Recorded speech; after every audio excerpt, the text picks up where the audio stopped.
The scratch of her brother's pen was the loudest sound in the silent hall.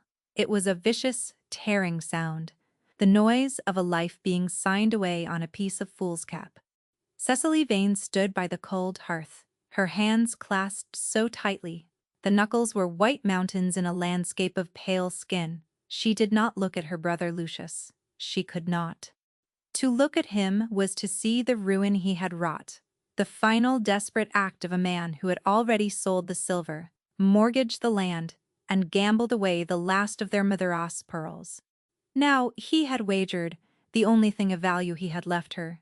The door to the card room stood slightly ajar, a sliver of golden, smoky light cutting across the threadbare rug. From within, she could hear the low murmur of voices, the clink of a glass. One voice, deeper and calmer than the others, held the quiet authority of a glacier. It did not need to rise to be heard. It was the voice of a man accustomed to the world, bending to his will. That was the man who now apparently owned her. Lucius finished his scribbling. The pen fell from his trembling fingers and rolled across the marquetry table, leaving a tiny, black comatose tail of ink on the faded wood. He did not seem to notice. His face, usually flushed with wine and easy confidence, was the color of old parchment. "Aye, it is done," he whispered, the words catching in his throat. He pushed the paper across the table towards the sliver of light. "A deed of transfer. All my rights and responsibilities concerning my sister, Cecily Vane, to be assumed by His Grace, the Duke of Alastair. A deed of transfer." The phrase echoed in the silent hall, a clinical, brutal summary of her new reality. She was no longer a person, but a parcel, a debt, settled. Her father, a solicitor before pride and bad investments had broken him, had taught her the power of such documents. He had taught her to read the fine print, to understand the weight of a signature. He had never imagined his own daughter would become the subject of one, an object to be conveyed, like a plot of land or a side of beef. She felt a cold, sharp anger rise through the numbness. It was a familiar feeling, the only warmth she had known for years. It was the anger that had kept her going when they had to let the cook go, when she'd learned to mend her own dresses, when she'd sat through Lucia's increasingly desperate promises that his luck was about to turn. "You had no right," she said, her voice low and steady. It did not tremble. She would not give him the satisfaction of tears. She had learned long ago that tears were a luxury for women who had someone to be moved by them. Lucius finally looked at her, his eyes pleading. Cecily, I had nothing left. He had won everything. The house, the last acres. He was going to call in my markers. We would have been on the street by morning. He suggested it. As a final stake, the final stake. The words hung in the air between them, ugly and sharp. She had been the last chip on the table, the final, desperate bet of a ruined man. A shadow fell across the sliver of light from the doorway. The door swung open, fully, silently. The man who stood there was tall, his frame blotting out the warm light of the card room, casting the hall into deeper gloom. He was dressed in severe, perfectly cut black, a stark column of darkness, against the faded grandeur of her family as ruin. His face was shadowed, but she could see a strong jaw, a mouth that was not smiling, and eyes that seemed to take in everything at once. The Duke of Alastair. He noticed the ink stain on the table. He noticed the tremor in her brother's hand. He noticed the rigid, defiant set of her shoulders. He noticed her, and for the first time that night, Cecily felt a flicker of something other than cold rage. It was fear. He stepped into the hall, his boots making no sound on the worn rug. He ignored Lucius completely, his gaze fixed on her. It was not a lecherous gaze. Nor was it triumphant. It was cool, appraising, and deeply, unnervingly intelligent. It was the look of a man contemplating a complex problem he had not anticipated. "A Miss Vane," he said. His voice was the one from the card room, a low baritone that seemed to absorb the silence rather than break it. It held no warmth, but no cruelty either. It was simply a statement of fact. He walked to the table and picked up the paper her brother had signed. He did not read it. He held it between two long, elegant fingers, as if it were something distasteful he had been forced to touch. His eyes, a startlingly clear gray, met hers over the top of the sordid little document.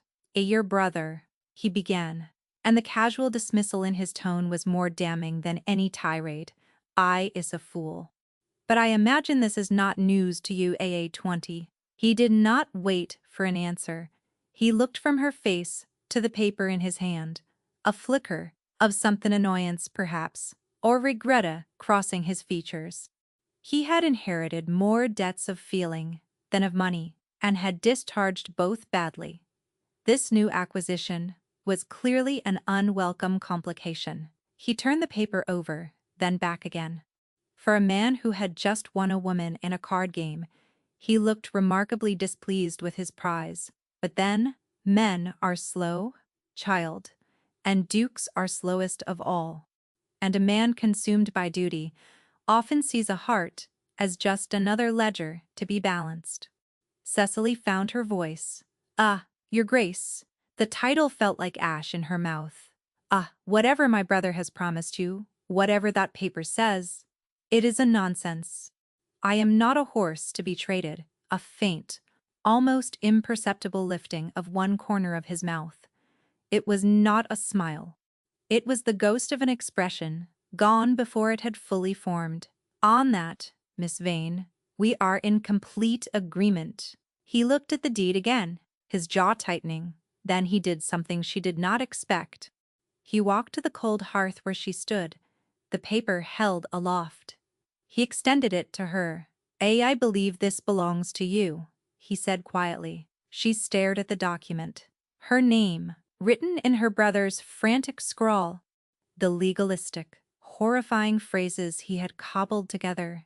It was the physical manifestation of her shame, her brother as depravity, her own impossible situation. She did not take it. What do you want, Your Grace? She asked, her voice still level. I want, he said, with a sigh that seemed to come from a place of deep, profound weariness. To not be here. I want to not have been drawn into the sordid collapse of your brother's finances. I came tonight to settle a business matter with a man I was told was a gentleman. I find myself instead in the middle of a melodrama. He gestured with the paper. Take it, earn it. I have no claim on you. The debt is a forgiven. Lucius, who had been hovering by the table, let out a choked sound of relief. Your Grace. Your generosity.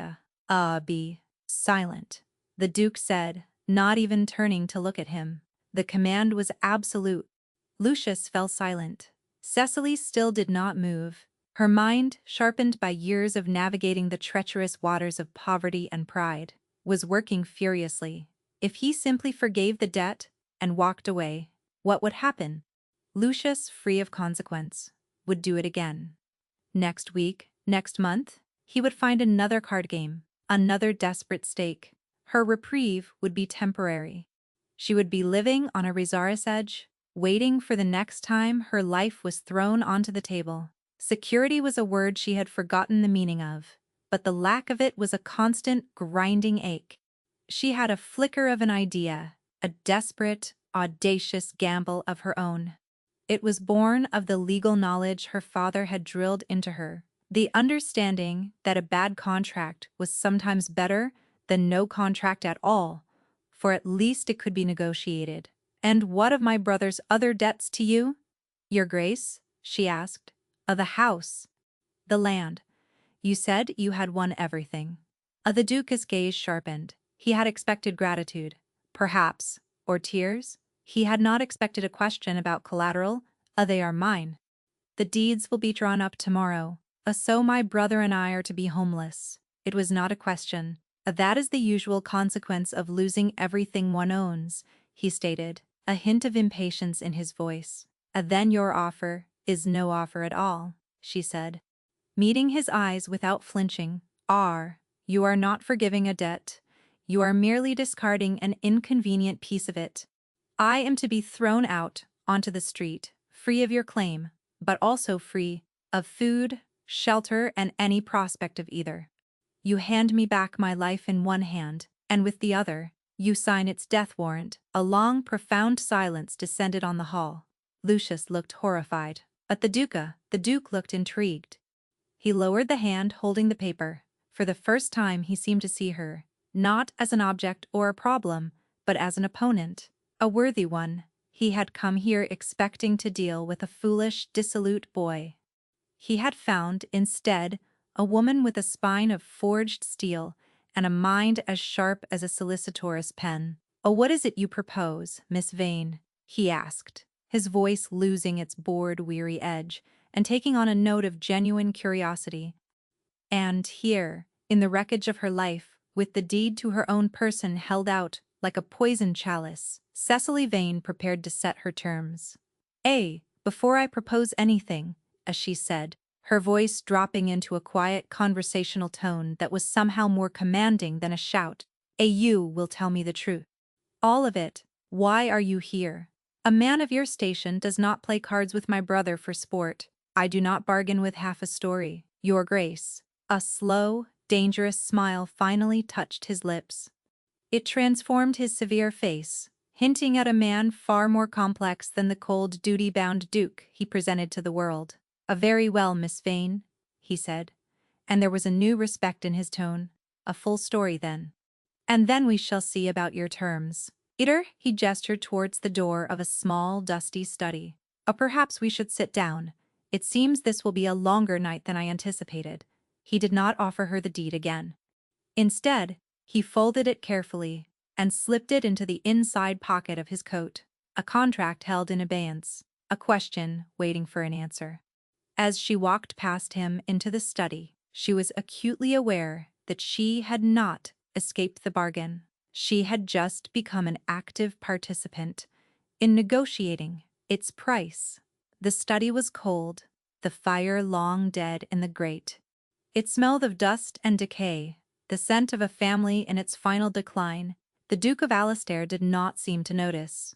He lit a single branch of candles on the desk, the small flames pushing back the gloom, but not the chill. The light caught the silver threads at his temples, revealing him to be older than she had first thought, perhaps in his late 30s. A man settled into his power, but worn by it. His wound was duty, and it had been a faithful companion for many years. He did not sit behind the desk, asserting his authority. Instead, he leaned against it, crossing his arms. It was a gesture that was both casual and deeply controlled. Your father," he began, "was a client of my family as London, solicitor, a good man by all accounts, clever, honest, but with a fondness for speculative ventures that outstripped his capital." Cecily flinched. It was the truth, bald and unvarnished. "When he died," the Duke continued, his voice neutral, "he left your brother entailed property and a great deal of debt. My solicitor, out of respect for your father's memory, has been quietly buying up Lucius's markers for 2 years, to prevent him from falling into the hands of less scrupulous creditors. So they had been living on the Duke's charity unknowingly for years." The thought was galling. Why?" she asked. Because my solicitor is a sentimental man, and because Lucius holds the lease on a particular tract of land adjacent to my northern estate, Blackmore. I have been trying to purchase it from him for a year," he refused, convinced he could exploit it himself. "Tonight was my final attempt to acquire it through negotiation." He suggested cards instead. He gave a short, humorless laugh. "He seems to believe he is a character in a novel." And now it all made sense. The land.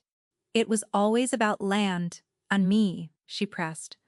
Was I part of the negotiation?" His face hardened. No. That was your brother's innovation.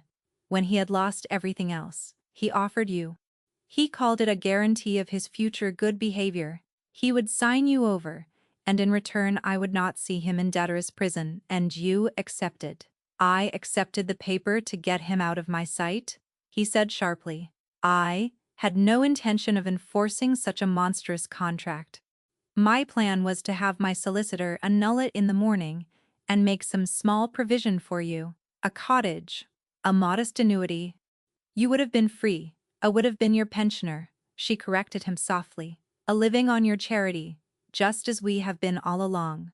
A quiet little problem, tidied away. He had the grace to look uncomfortable. It seemed the most humane solution.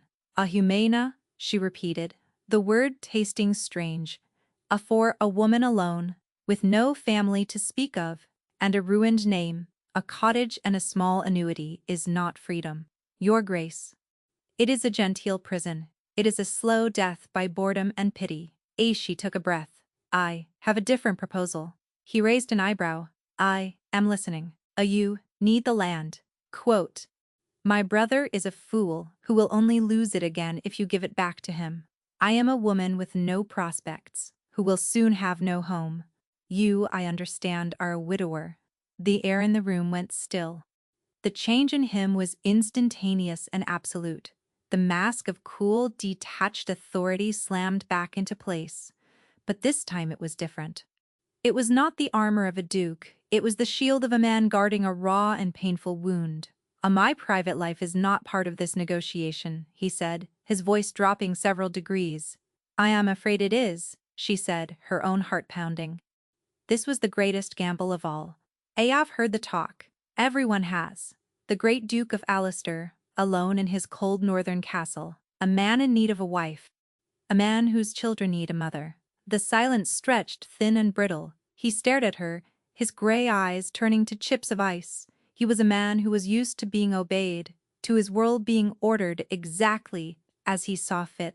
She was prying into the one part of his life that was disordered, chaotic, and painful. She had overstepped. The gamble had failed. He would throw her out now. But then, a flicker of something in his eyes. Not anger, exhaustion. A deep, soul-crushing weariness that went far beyond the night's unpleasant business. He was a man at the end of his rope, a rope braided from duty, grief, and the impossible demands of his station. He finally spoke, his voice so low she could barely hear it. My sons need a mother. You need a home. Are you proposing a marriage of convenience, Miss Vane? A business transaction. The irony in his voice was thick enough to cut with a knife. Yes, she said, simply. Exactly that. He laughed. A harsh, bitter sound that held no humor. You have a high opinion of your own value. You, a penniless woman with a disgraced name, offering yourself as Duchess of Alistair. I am not offering myself as a duchess, she corrected him calmly. The title is an incidental part of the arrangement. I am offering a solution. You have a problem in your nursery. I am good with children. You have a household in chaos. I am an excellent manager. You need a wife who will not make emotional demands, who understands this is a contract, who will perform her duties with quiet competence and no fuss. I am that woman. Versed her. She stepped closer, her earlier fear replaced by a strange, cold certainty. And, in return, I get something I need. Not a cottage, not charity, but a place, a position. My brother's debts are settled, and he is removed from my life. I have a home, and your children will have someone who will not abandon them. He watched her, his expression unreadable. She had laid all her cards on the table. She had nothing left. He was silent for a long time, the only sound the faint sputtering of the candles. She could see the calculations turning behind his eyes. He was weighing her, assessing her, not as a woman, but as a solution, just as she had offered herself. I have 2 sons, he said abruptly. Tobias is 12, Samuel is 5, and a daughter, Clara, she is 8. She has not spoken a word since her mother died 2 years ago. The bald, painful admission hung in the air. This was the heart of it, the true unsolvable problem, a silent, grieving child. They had driven off every governess, every well-meaning female relative. I see, she said softly. No, you do not, he countered. But you are the first person who has not offered a foolish platitude in response. You simply listened. He pushed himself off the desk and began to pace the small room. The world expects me to remarry my sister. Lady Eleanor has a list of suitable candidates as long as my arm. All of them beautiful, well-bred, and utterly terrified of my children. They see a duke. They want a title. They do not want a broken family. I am not terrified, Cecily said. And I do not want a duke. I want a fortress. A place where I cannot be gambled away again. He stopped pacing and faced her. The candlelight carved his face into stark planes of light and shadow. If I were to agree to this madness, there would be conditions. My conditions. Then we are negotiating, she said, allowing herself a tiny internal sigh of relief. My late wife will not be erased, he said, his voice fierce. Her portrait will hang. Her memory will be honored. You will not be a replacement. You will be a something else. I would insist on it, she said quietly. A grief needs a place to breathe, not a coffin to be sealed in. The children should be allowed to speak of her. To miss her, he looked taken aback. This was clearly not the response he expected. You would have full authority over the nursery and the household, he continued, testing her. The staff will answer to you. My sister will have to adjust. A will manage the staff, she said, and I will manage your sister. He nodded slowly. He was beginning to believe she might. And there will be no pretense of affection between us, he stated, his voice flat and final. This is a contract. It will be honored as such. I will be a respectful husband in public. In private, we will lead separate lives. Do you understand? This was the final, coldest term. A marriage in name only. A lifetime of polite distance. For a moment, a flicker of a young girl's dream of love, of warmth, of a hand held in the darkness, a deed within her. She mourned it for a second, then ruthlessly extinguished the feeling. Dreams were for other women. She was a survivor. I understand completely. Your Grace, she said, her voice perfectly even. I will not enter your house as decoration. I will not be ignored until needed, but I will not ask for what you are not prepared to give. My role is to be the mother of your children and the mistress of your house. Nothing more. He stared at her a long, searching look. She met it without wavering. She had shown him her mind, her steel, and her pragmatism. She had offered him a solution, not a romance, and it was, she realized, exactly what this broken, duty-bound man wanted. Then we have an agreement, Miss Vane, he said. He reached into his coat and pulled out the folded deed. He did not hand it to her. He did not tear it. He walked to the empty hearth, uncrumpled it, and laid it on the cold stones. Then he took one of the candles from the branch and held the flame to the corner of the paper. It caught, curling, turning brown at the edges, then erupting into a small, bright flame. The ink of her name blackened and disappeared. In the flickering light of her own destruction, she saw his face. And on it was not triumph, not satisfaction, but a profound and unmistakable relief. The ashes fluttered to the hearth. The deed was gone.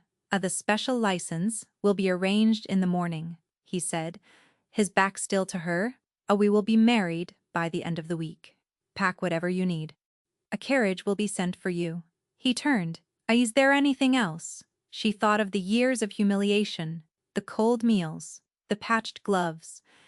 She thought of Lucius, who had sold her without a second thought. My brother, she said. I never want to see him again. That can be arranged, the Duke said. He will be given a small allowance and a one-way ticket to the Americas. It is more than he deserves. She nodded. It was done. A good night, Miss Vane, he said, his voice once again, the formal, distant voice of the Duke. A good night, Your Grace, she replied. He walked out of the study, and out of the house, without a backward glance. Cecily stood alone in the cold, dark room, the smell of burnt paper filling her nostrils. She had sold herself, not for money, but for safety. She had traded her heart for a fortress. She had become the Duchess of Allister, and she had never felt more alone in her life. Blackmore was not a house. It was a geographical feature. It rose from the rugged northern landscape, a vast, Gothic pile of grey stone that seemed to have been born of the cliffs themselves. It stared out at a churning sea, its windows like vacant eyes.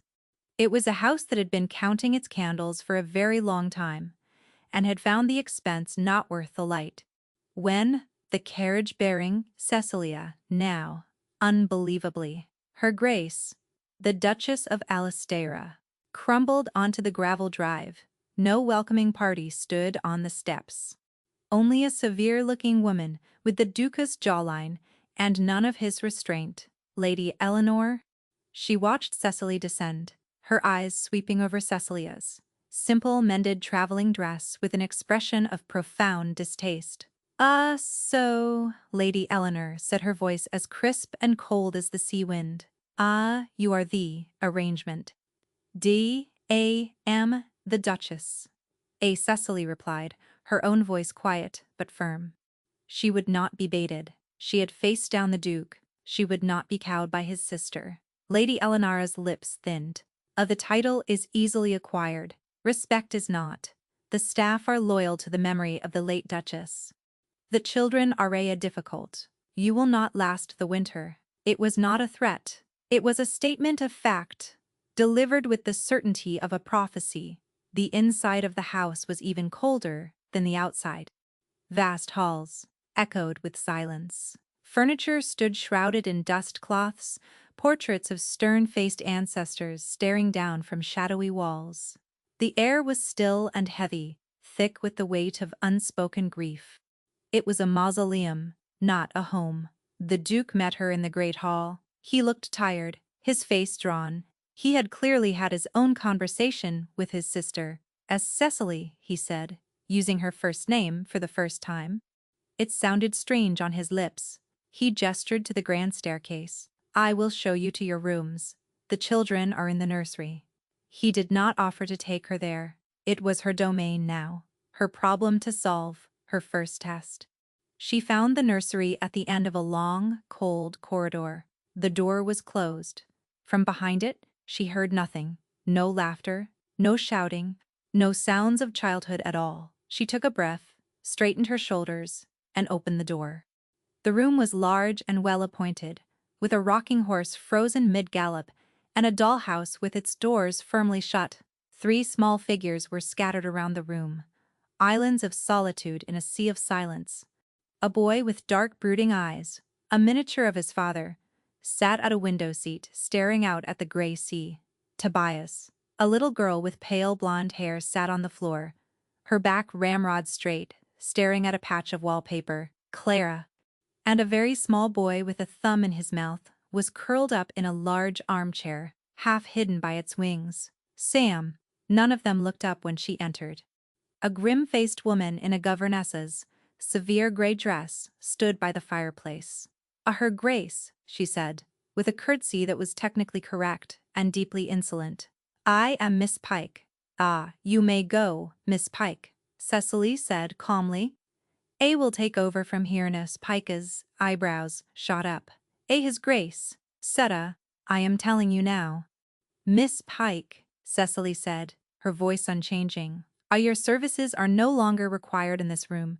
You may see the housekeeper for your wages. For a moment, the woman looked as though she might argue.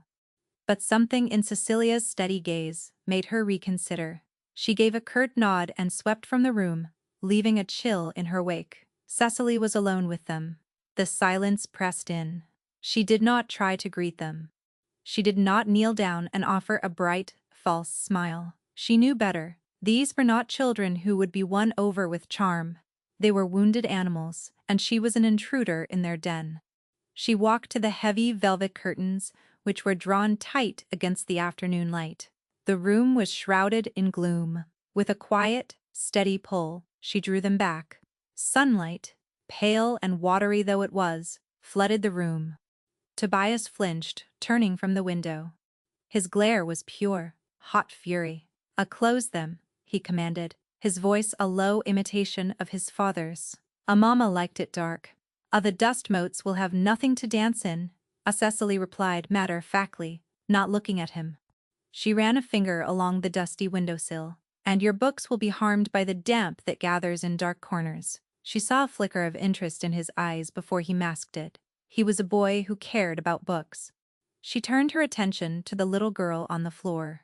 Clara did not move, her gaze still fixed on the wallpaper. Cecily walked over and sat on the floor near her, not too close. She did not speak to her. She simply sat, sharing the silence. After a few minutes, she began to hum. A very soft, simple tune. A lullaby her own mother had sung to her. It had no effect. Clara remained a tiny, perfect statue of grief. Cecily spent the next week in that nursery. She did not force conversation. She did not demand affection. She simply was. She was there when they woke up. She was there when they went to bed. She opened the curtains every morning, despite Tobias's scowls. She sat with Clara, sometimes humming, sometimes just breathing. She learned from a footman that Sam loved lemon biscuits, and she had the cook bake a fresh batch every day, leaving them on a small plate where he could find them. She did not win them over by force or by charm. She won them by staying. Every governess before her had fled within days, broken by the wall of silence and hostility. Cecily did not flee. She endured. She was as patient and unyielding as the gray stone of the castle itself. The Duke watched from a distance. He would appear in the doorway of the nursery, a silent, looming figure. He would watch her sitting on the floor, mending a tear in Sama's little coat, or quietly reading a book of her own, while Tobias glowered from his window seat. He never spoke, he just watched, his expression unreadable, and then he would disappear. He was a man observing an experiment, uncertain whether his hypothesis was sound. He had made a bargain. He was waiting to see if it was a wise one. One evening, he found her in the library. She was not reading, but examining the household accounts, which the housekeeper had handed over with an air of martyred resignation. The ledgers were a mess of mismanagement and neglect, a mirror of the house itself. A Lady Eleanor has always overseen the accounts, he said from the doorway. It was not an accusation, but it was not a welcome, either. A Lady Eleanor is a poor accountant, Cecily replied. Without looking up, she has been paying the butcher in York twice what she pays the butcher in the village, despite the fact that the village meat is fresher, and the butcher is a tenant of this estate. It is bad business, and bad for morale. She finally looked up at him. Her face was pale with fatigue, but her eyes were clear and direct. You gave me authority over the household, Your Grace. Does that authority extend to the ledgers, or was that merely a turn of phrase? He was taken aback by her directness. It extends to the ledgers. Good, she said, and turned back to the book. Then we will be saving £20 a month, and Mr. Crouch, the village butcher, will be able to afford a new roof. He stood there for a moment watching her. He had expected her to be decorating the drawing room or planning a ball. He had not expected her to be in his library, dissecting his finances with the precision of a surgeon. He had married a mystery, a woman of quiet, unexpected competence. He noticed the slight tremor in her hand as she dipped the pen in ink. He noticed the smudge of soot on her cheek she was unaware of. He noticed that she was working by the light of a single guttering candle, in a room that was achingly cold. Without a word, he walked to the fireplace and knelt. With practiced, efficient movements, he laid a new fire. The kindling catching with a satisfying roar, warmth and light began to push back the chill. Cecily watched him, her pen frozen over the ledger. It was a small thing, a simple act of care, but in the cold, silent world of Blackmore, it felt like a seismic event. It was the first act of kindness she had received since arriving. He stood and dusted off his hands, not looking at her. The nights are cold here, he said gruffly. You should have a fire. Thank you, Your Grace, she whispered.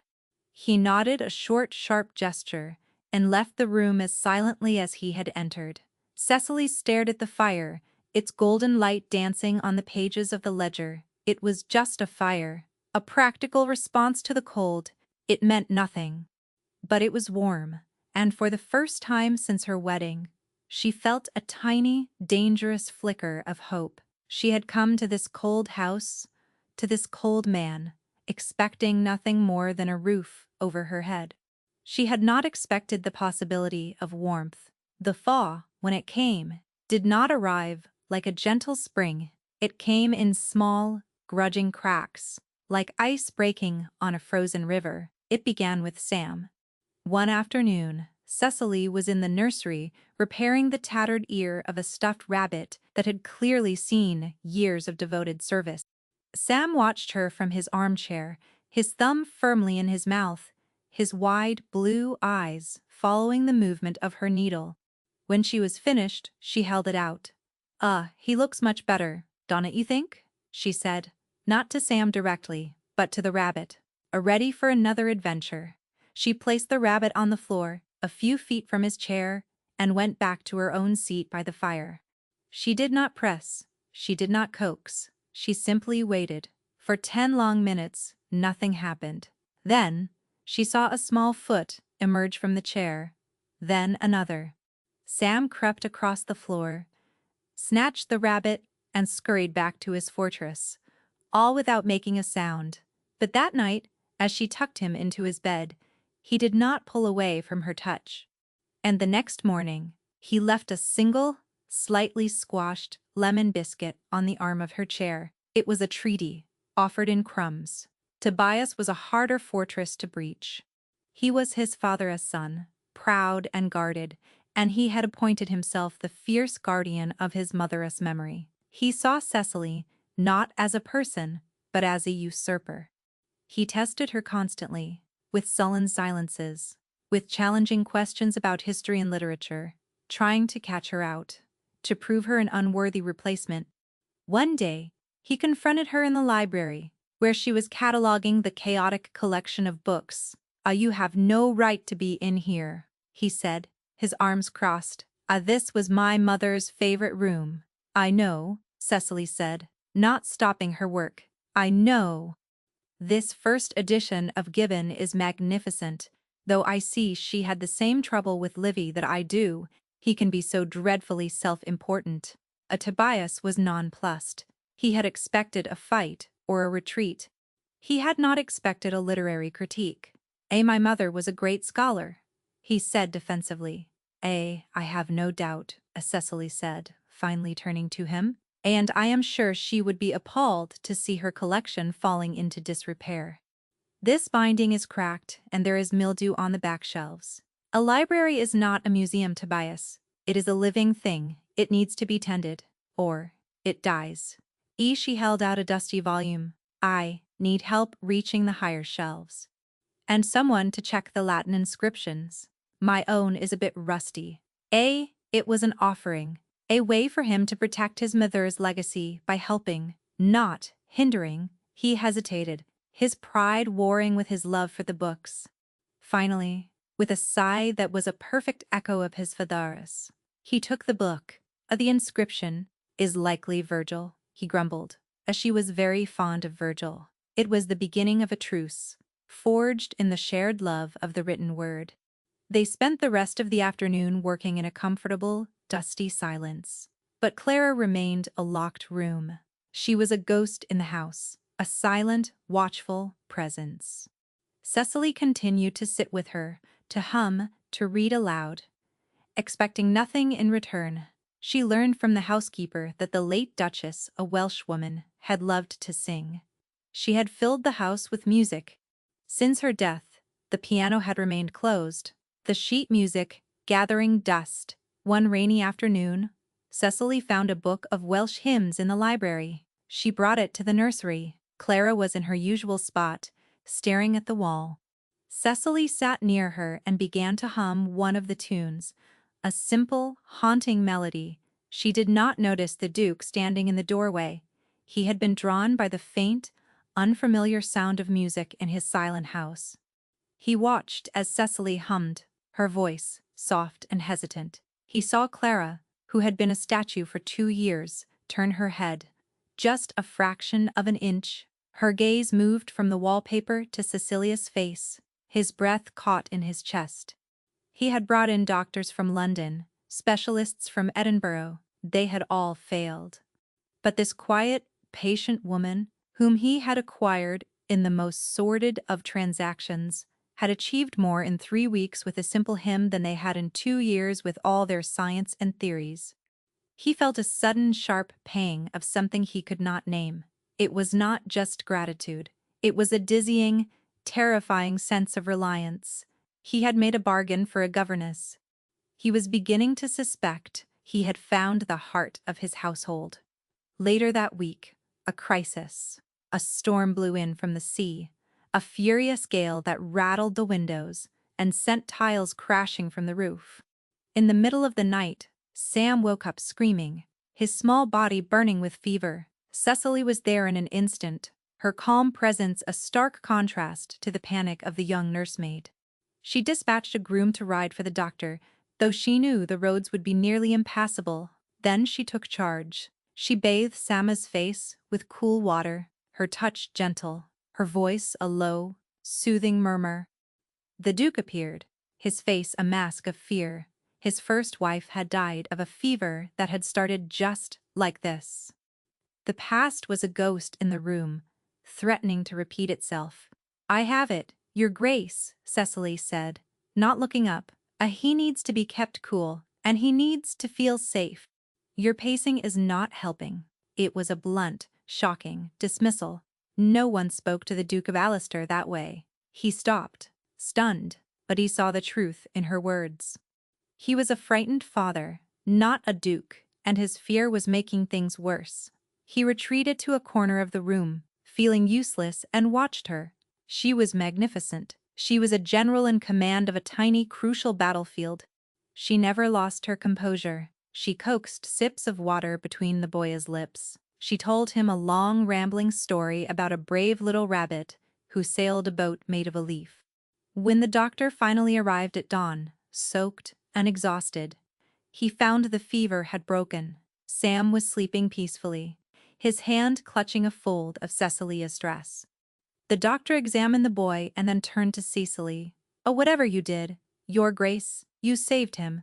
The fever could have been much worse." The Duke stood by the window, watching the gray light of morning break over the stormy sea.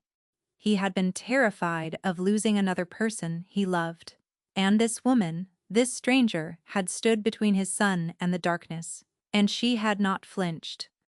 He walked over to where she sat, slumped in the chair by the bed, her face pale with exhaustion. He reached out, his hand hovering for a moment before he gently touched her shoulder. "A thank you," he said.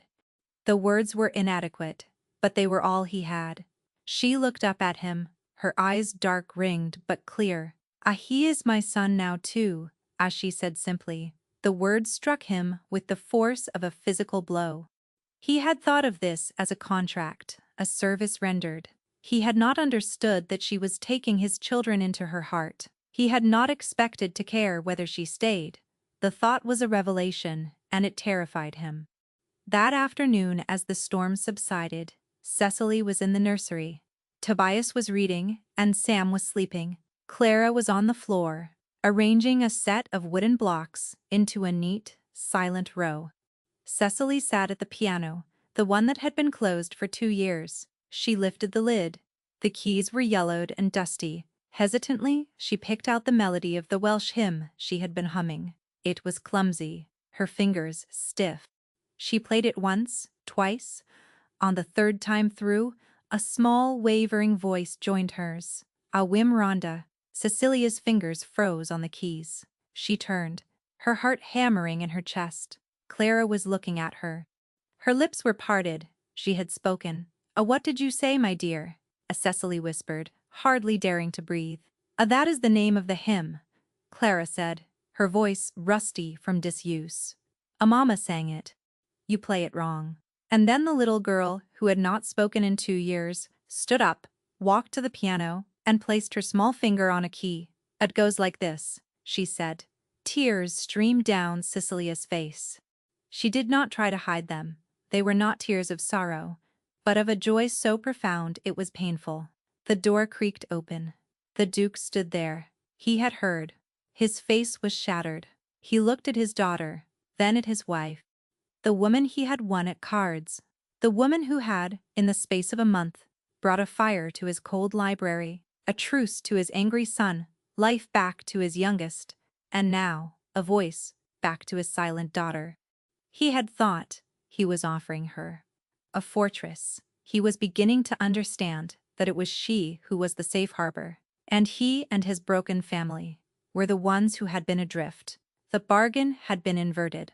He needed her far more than she had ever needed him, and that, for a man like Henry, Duke of Allister, was the most terrifying and hopeful realization of his life. The warmth that had begun to seep into the cold corners of Blackmoor was a fragile, tentative thing, and like any new bloom, it attracted the frost. Lady Eleanor had been watching the slow transformation of the household with a growing sense of alarm and resentment. She had been the undisputed mistress of Blackmoor since the late Duchess's death, her power absolute. Cecilia's arrival had been an affront. Her success was an existential threat.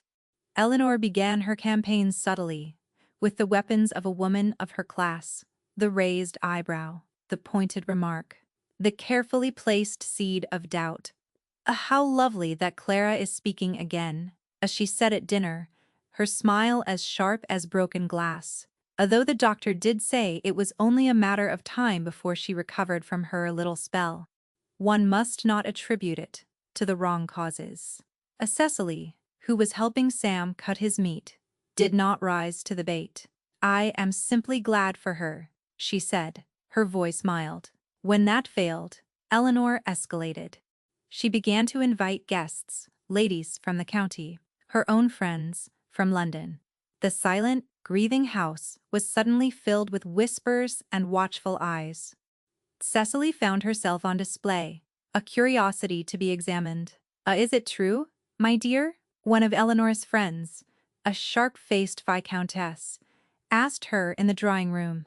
That the Duke won you in a card game?" "How very romantic!" The word was deployed like a stiletto.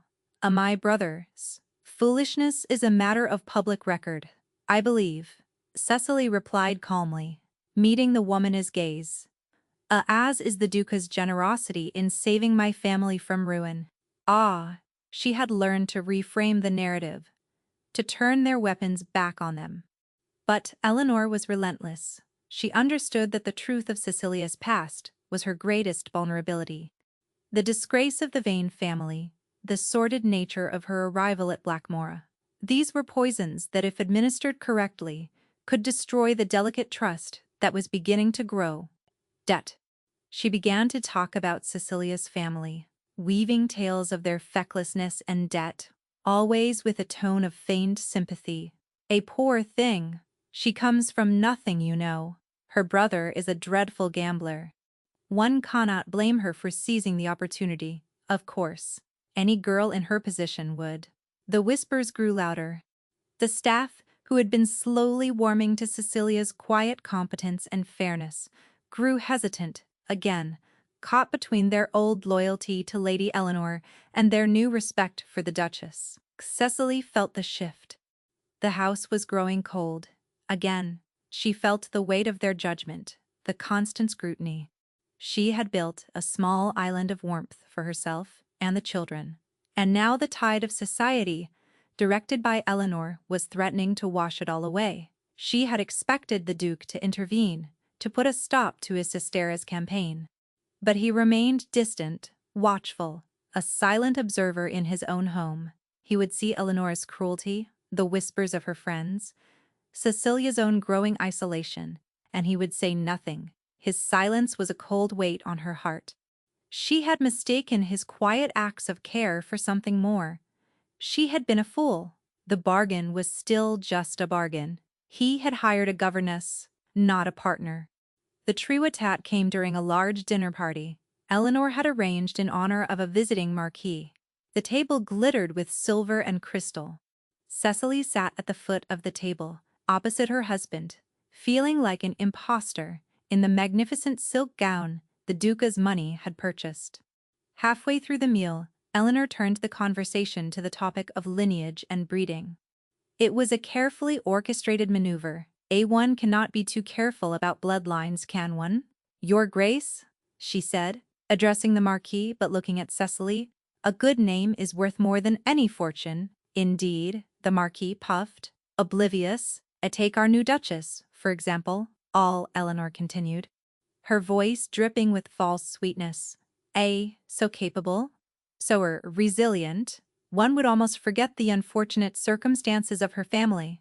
I have just this week had a letter from a creditor in London, a Mr. Figg. He seems to be under the impression that the Vane family debts are now the Alistair family debts. He included a detailed accounting. She produced a letter from her reticule. A hush fell over the table. All eyes turned to Cecily. It was a public shaming, executed with flawless precision. Eleanor was not just weaponizing her past, she was accusing her of being a fortune hunter, a liability who had brought her family a shame and debt into this great house. The crime was that she had been chosen first. Cecily felt the blood drain from her face. She looked to her husband at the far end of the long, polished table. He was a million miles away. His face was a mask of cold fury, his knuckles white where he gripped his wineglass. But he said nothing. He did not defend her. In that moment, her heart broke. The fragile hope she had nurtured shattered into 1,000 pieces. She was alone. She had always been alone. She put her napkin on the table and prepared to rise, to flee the room, to flee the house, to flee this man who had let her be humiliated in front of the world. But a small hand crept into hers under the table. She looked down. It was Clara. The little girl was looking at her, her eyes wide with a fierce protective light. She squeezed Cecily's hand, a small, strong anchor in a sea of hostility. On her other side, Tobias, who had been staring at his plate, suddenly spoke, his voice clear and ringing in the silent room. My father's sister is mistaken, he said. Every head turned to him. A Miss Vania, I mean the Duchess saw, brought nothing of her family as debts. Here, she brought books. She brought a recipe for lemon biscuit. She brought my mother's favorite hymn back to the piano. He looked directly at Lady Eleanor, his young face a perfect copy of his father's stern judgment. My mother's memory is not a weapon, and this is our home. Cecily belongs here. A collective gasp went through the room. Before anyone could recover, Henry, the Duke of Alistair, pushed his chair back. The sound scraped loudly in the tense silence. He rose to his full, imposing height. He did not look at his sister. He did not look at his guests. He looked at Cecily, and only at Cecily. His voice, when he spoke, was quiet, but it cut through the room like a blade. My son is correct, he said. His aunt is mistaken. It seems cruelty is already abundant this evening. I see no reason to add mine. He began to walk down the length of the table, his eyes never leaving Cecilia's. The guests faded away. The glittering silver, the candlelight, the shocked face, all dissolved into a blur. There was only the sound of his footsteps, steady, deliberate. Coming closer, he reached her chair. He held out his hand. Cecily, he said, and her name was a prayer. She took his hand. His grasp was warm and firm. He drew her to her feet. He turned to face his stunned guests, his arm possessively around her waist. Allow me to be perfectly clear, he said, his voice now ringing with an authority that no one in the room would dare to question. Miss Vane came to this house because of a debt of honor. A debt incurred by her brothers, folly, and my own misjudgment in ever sitting at a table with him. She has remained because she is a woman of unparalleled kindness, courage, and integrity. She has brought more light to this house in 2 months than it has seen in 2 years. He looked down at her, and the whole world saw the look on his face. It was not the look of a man who had made a bargain. It was the look of a man who had found his entire world in one woman's steady gaze. She is not merely a guest or an arrangement, he declared, his voice softening as he looked at her. She is my wife. She is the heart of this family. She is the Duchess of Allister. And anyone, in this house or out of it, who treats her with anything less than the utmost respect, will find they are no longer welcome here.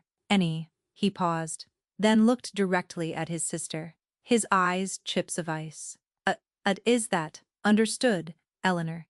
She had overplayed her hand and lost spectacularly. She had tried to expose Cecily as a fraud, and in doing so, had only revealed her own malice. She was defeated not by ruin, but by irrelevance.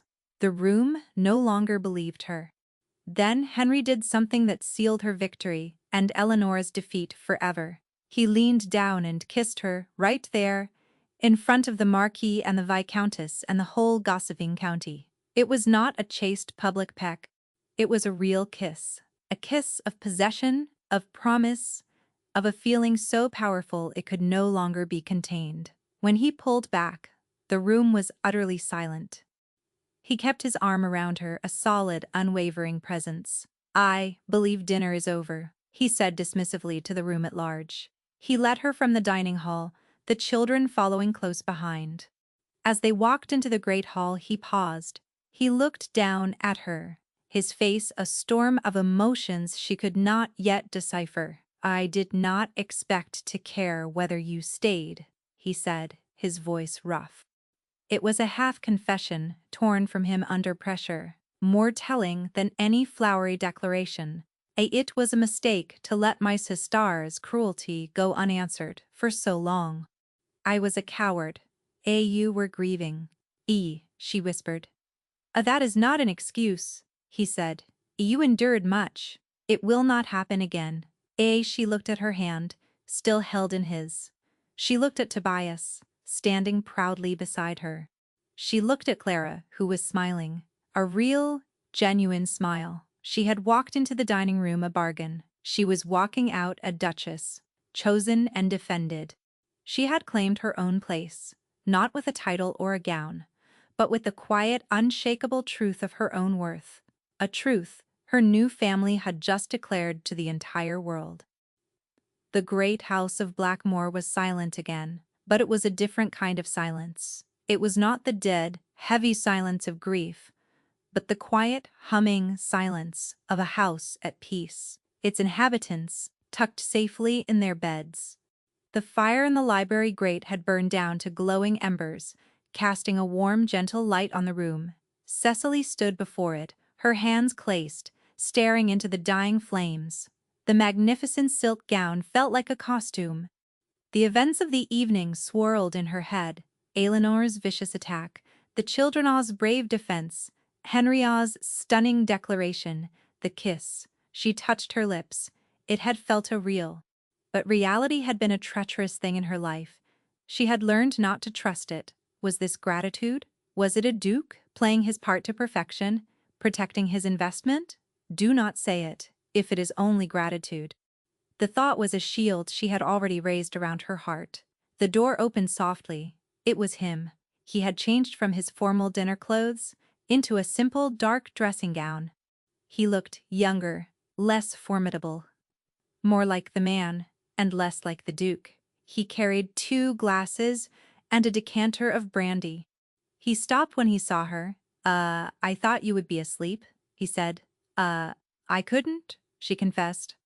Too much a noise." He nodded in understanding. He set the glasses down on a low table. My sister will be leaving for the continent in the morning, on an extended tour." It was a quiet statement of exile.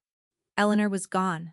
"I am sorry," Cecily said, and was surprised to find that she meant it. "Do not be," he said, his voice flat. She chose her path. I should have stopped her long ago." He poured a small amount of brandy into a glass and handed it to her. For the chill. She took it, her fingers brushing his. A jolt, small but definite, passed between them. She took a sip. The fiery liquid was a welcome warmth. He did not take a glass for himself. He stood by the mantelpiece, one hand resting on the carved stone, looking down at her. The silence stretched, but this time it was not tense or cold. It was expectant. Henry," she began. using his name for the first time in private. It felt both strange and right. Cicely, he interrupted softly, his eyes locking with hers. There are things that need to be said between us." He took a deep breath, like a man about to dive into cold water. When my first wife died, this house died with her. And I let it. I locked myself away in duty and grief because it was easier than feeling. I was a coward, just as I said. I saw my children suffering, and I did nothing, because I did not know what to do. I was failing them. I was failing her memory. His voice was raw, stripped of all its ducal authority. This was the man, unguarded and wounded.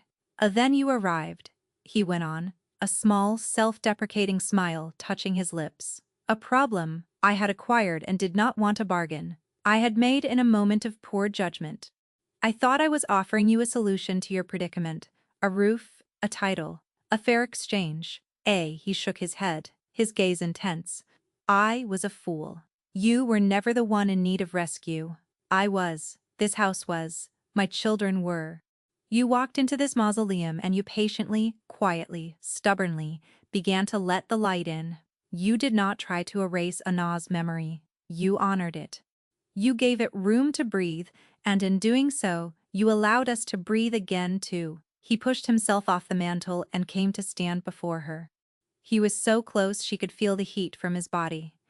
You became the heart of this house. Cecily, you became the heart of my life. And I was too blind and too afraid to see it, until I almost lost you tonight. And his confession hung in the air, beautiful and terrifying. It was everything she had never dared to hope for. And yet, the old habit of self-preservation, learned over years of disappointment, was strong. Henry, she whispered, her voice trembling. Do not say this if it is only gratitude. I could not bear that. He looked at her, his expression tender and a little pained. A gratitude, he said softly. A gratitude is what I feel for my horse when he doesn't throw me. It is what I feel for the cook when the soup is hot. It is a cold and sterile thing, Cecily. He reached out and gently cupped her face, his thumb stroking her cheek. This is not cold. He leaned in and kissed her again. This kiss was different from the one in the dining room. That one had been a public declaration, a statement for the world. This was a private truth, a quiet, desperate confession. It was clumsy and true, not practiced. It spoke of loneliness and longing, of fear, and of a hope so fierce it hurt. When he finally pulled away, he rested his forehead against hers. "I love you," he whispered, the words he had held back for so long finally breaking free. "I think I have loved you since you stood in your ruined hall and demanded the full story. You were the first person in years who did not treat me like a duke, but like a man. You saw me, and I have been seeing you ever since." Tears she hadn't shed for her own humiliation now fell freely for his honesty. She let them fall. I kept the lesson," she whispered. What you said in the hall that first night, about a contract." He pulled back a flicker of fear in his eyes. Cecilia." She reached into the pocket of her gown. Her fingers closed around a small, folded piece of paper. She had asked the housekeeper for it that afternoon, retrieved it from the ashes in the study hearth. It was the original deed, blackened and fragile, a ghost of a document. She held it out to him on the palm of her hand. He stared at it, confused. What is this?" This was our contract," she said. Deed of transfer. A cold bargain for a cold house."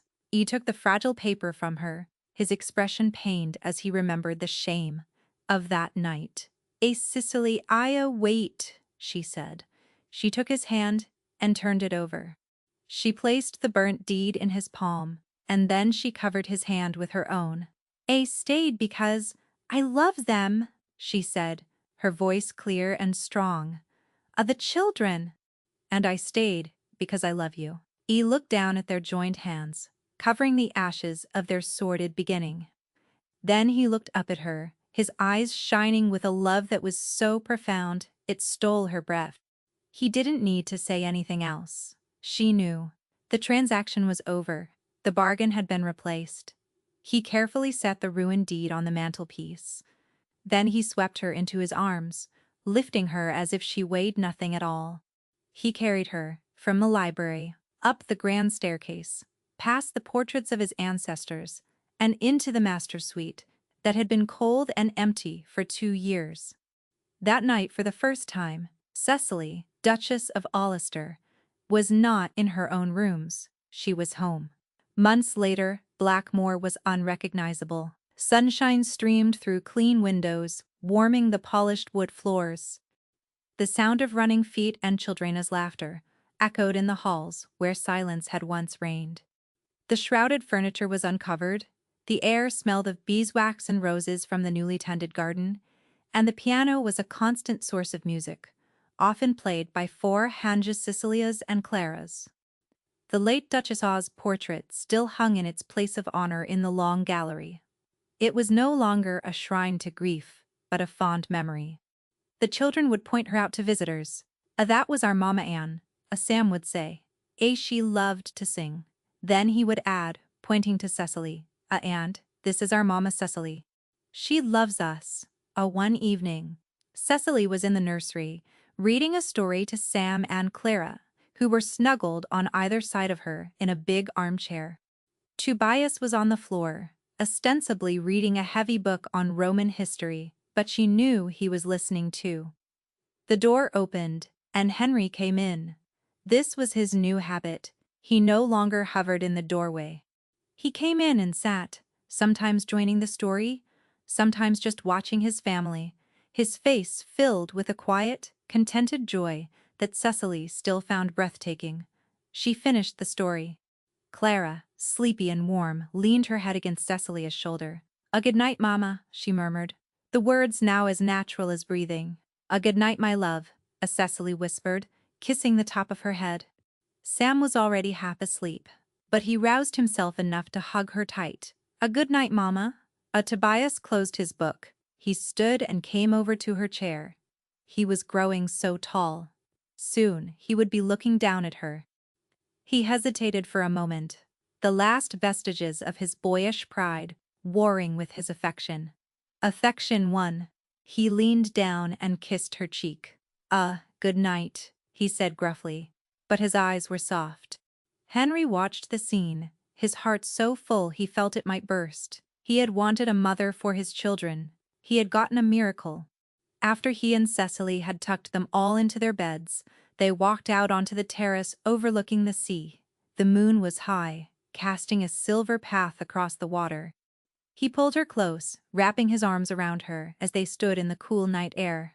"I was thinking today," he said, his voice a low rumble against her ear, "about our first meeting." In the Hall of Horrors," she teased gently. A dadder. "In the Hall of Horrors," he agreed with a smile. I found something in my desk today. I had forgotten about it." He reached into his pocket and pulled out a small folded piece of paper. It was not the burnt deed. It was crisp and clean. He unfolded it. It was the deed of transfer. Her brother had written, a copy the solicitor had made before the original was destroyed. Her breath caught. Why do you have that?" "I kept it, as a reminder," he said, "of my own arrogance. Yes, of how wrong a man can be."